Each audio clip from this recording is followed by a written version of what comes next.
Venimos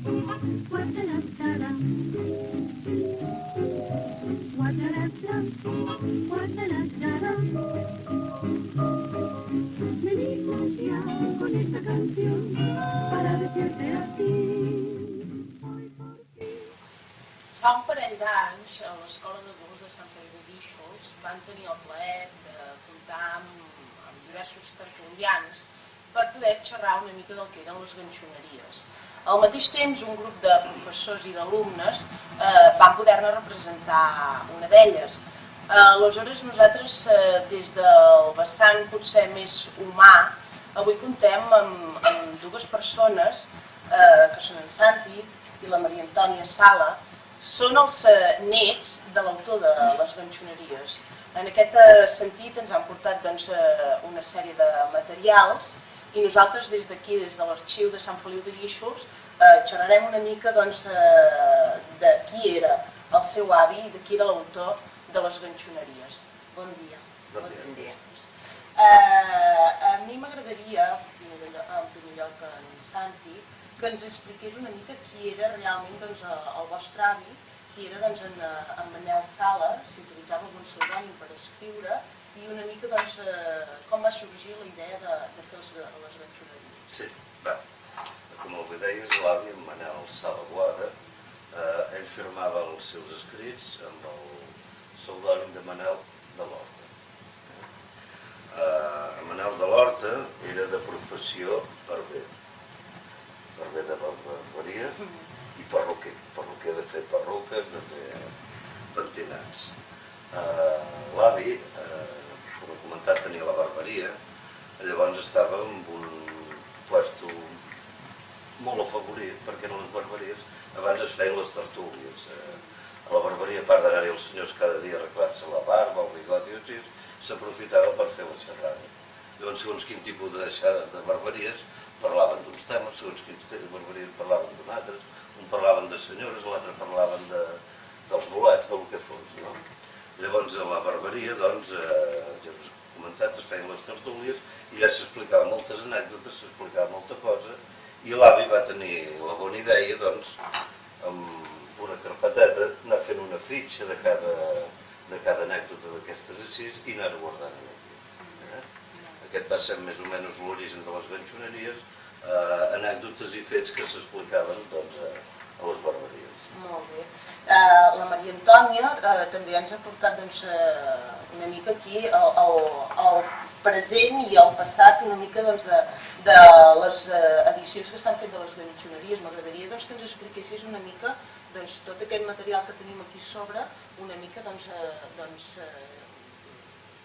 què és tot això?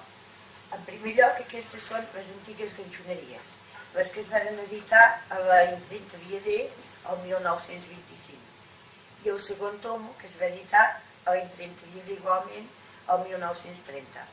Aquestes, esclar, eren molt antigues, es van vendre molt ràpidament, després van passar una guerra i van quedar moltes d'elles destruïdes, es van perdre, i després a Sant Feliu molta gent, amics i coneguts ens demanaven si en teníem. Estàvem nosaltres sense material per poder-ho deixar perquè són les dues úniques que ens han quedat. Llavors, el meu oncle, el pare d'en Santi, era molt amic del senyor Rauric, que tenia una editorial a Sant Cugat del Vallès, i va demanar-li si els podia publicar.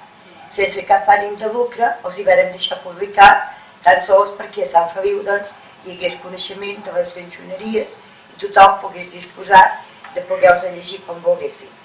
Es van editar l'editorial Rauric, que està a Cugat del Vallès, i es van vendre aquí a Sant Feliu les llibreries. I es van fer en quatre parts. Primera part, segona, tercera i quarta. Són les mateixes que les dues, però aquesta vegada van fer-ne quatre toms.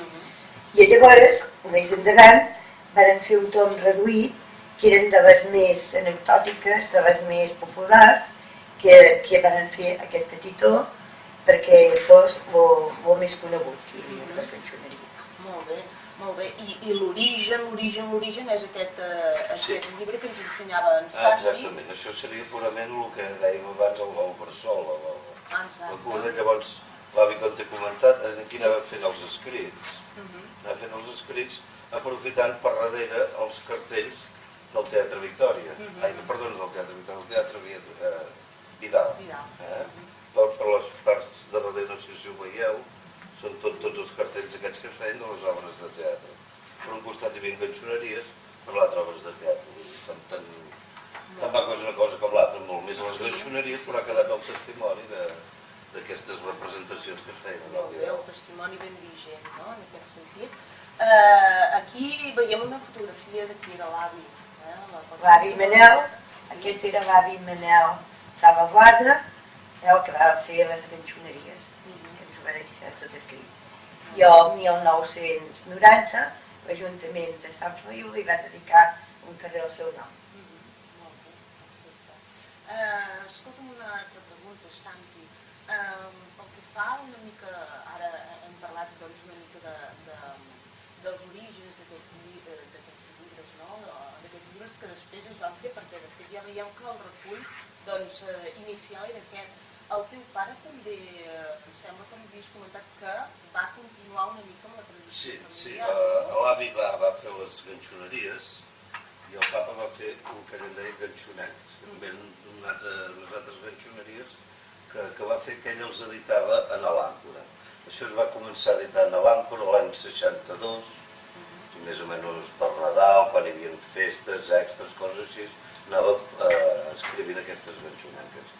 Vull dir, tant van ser l'avi com el pare que van continuar amb les ganxoneries.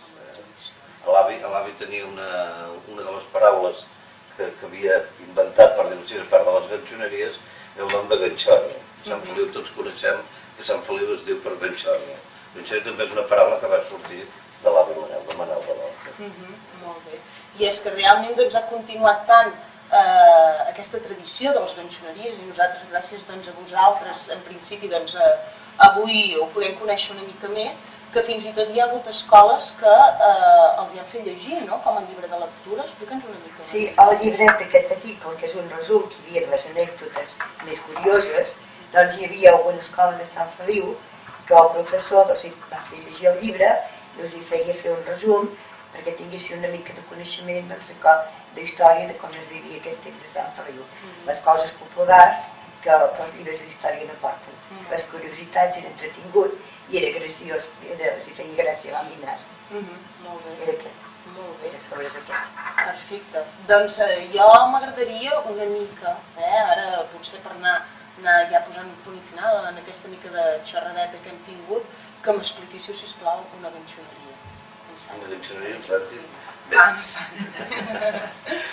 Bé, si em permets, us explicaré una ganxoneria que va fer l'avi. Aquesta sí que és ben seva, però la va fer de joventut, quan l'avi era jove. Quan l'avi va acabar els estudis i així, van discutir a casa amb el besavi a veure quin seria el seu futur, a veure què havia de fer. El besavi ja era barber, ja tenien barberia a casa, ja venia de generacions. Llavors el besavi li va dir, home, Manel, a casa, tota la vida que ens ha anat fent, hem fet i així, seria interessant que tu també fessis de barber. El Manel diu, bueno, sí, no és pas allò que em fet molta gràcia, però com que ho havia vist tota la vida i l'únic que sabia fer, doncs ja li va anar bé. Llavors el besavi diu, home, serà interessant, que abans de venir aquí a la barberia, ja de bon petit te tanques aquí, primer vés a conèixer una mica, vés a treballar en un altre lloc, veuràs idees, tècniques, coses així, de fer la cosa, i ens servirà per aquí a la barberia. Què passava si anaven a la barberia de més avall del carrer Major, a la barberia d'aquí i d'allà, pescava la clientela, se'ls hagués portat tots cap a casa i amb uns i amb els altres no els hagués de passar, quedava malament.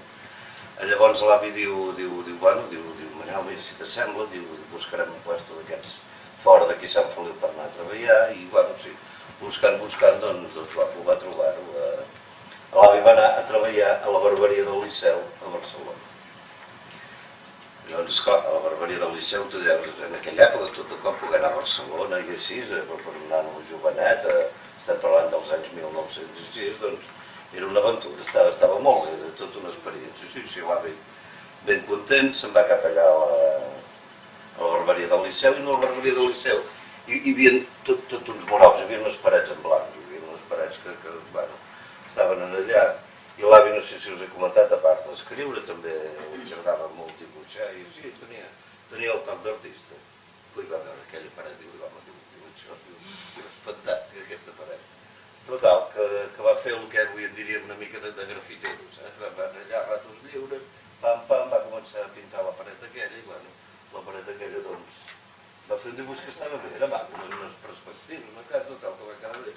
Com que va quedar bé, doncs els de la barberia tampoc li van dir res, van dir, mira, en Sala, mira si el teniu content i ha passat el rato, la barberia va quedar maca i mira, tots contents. Bueno, a la barberia passaven molts de senyors, cada dia que us comentava, records a la barba, i un dels senyors que va passar-hi per allà, un dia mirant allà, diu, ostres, però quin dibuix tan maco, qui l'ha fet, diu, en Sala, mira, en Sala aquí, i no tenia res més a fer que mira com ens ha deixat la paret.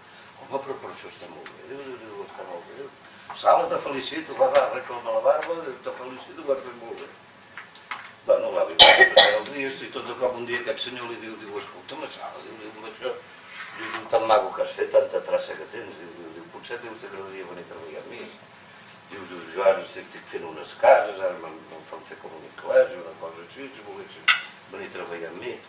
Si vas l'avi, com va sentir això, diu, home, ja està, diu, és la meva, diu, jo tota la vida que m'ha agradat dibuixar, pintar, això dels cabells, diu, la veritat, no és la gràcia que me fa, diu, mira, escolta, diu, ho parlaré amb el pare, a veure què me diu, a veure si em dóna l'autorització, i ja dilluns mateix ja li diré alguna cosa.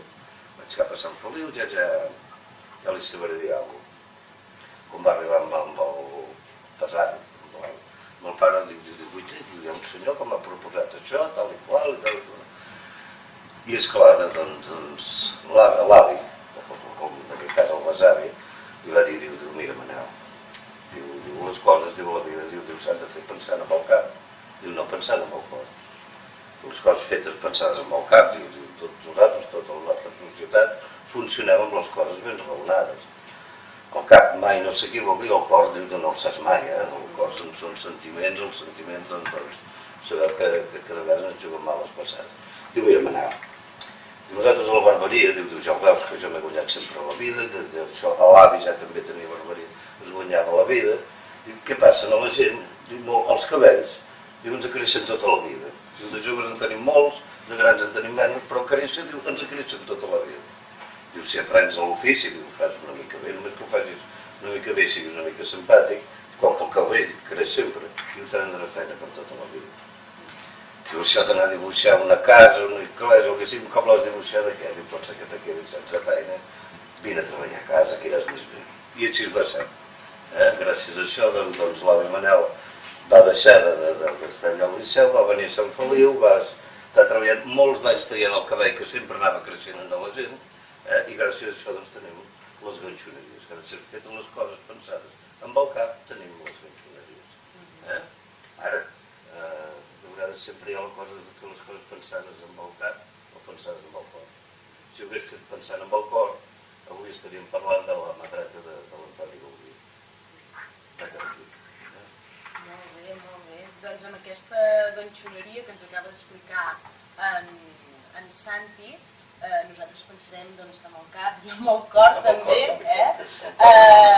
una mica de cada, per anar mantenint, sobretot vosaltres, que sou una mica els hereus d'aquesta tradició, i ha estat un honor que vinguéssiu a explicar-nos una miqueta la història primigènia de les ganxoneries, i és realment molt interessant, no només per nosaltres com a escola, sinó també per tota la societat guixomenca, el fet de conèixer una mica més i millor la seva història. Moltes gràcies per venir. Gràcies a vosaltres.